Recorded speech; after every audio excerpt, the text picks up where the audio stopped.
Kinuwestiyon ni Sarangani Representative Manny Pacquiao ang pahayag ni COMELEC Commissioner Rowena Guanzon na posibleng makaapekto sa eleksyon ng laban ni Pacman kay Timothy Bradley Jr. sa Abril. Sinabi yan ni Pacquiao habang nagpapatuloy ang kanyang training sa General Santos City. Sabi ni Guanzon, malaking bentahe raw kay Pacquiao ang media exposure ng laban ngayong tumatakbo siya sa pagkasenador. Kung hindi raw may pagpapaliban ng laban, huwag na lang daw sana ito ipalabas sa telebisyon. Ayon sa tagapagsalita ng COMELEC, pag-aaralan pa ng COMELEC and Bank ang issue. Nagtataka naman daw si Pacquiao kung bakit kwestiyon ngayon ni Guanzon ang laban. Gayong lumaban din naman daw siya noong tumakbo sa pagkakongresista ng Gensan at ng Sarangani.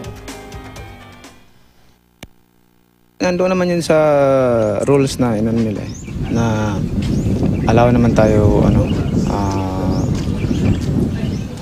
lumaban.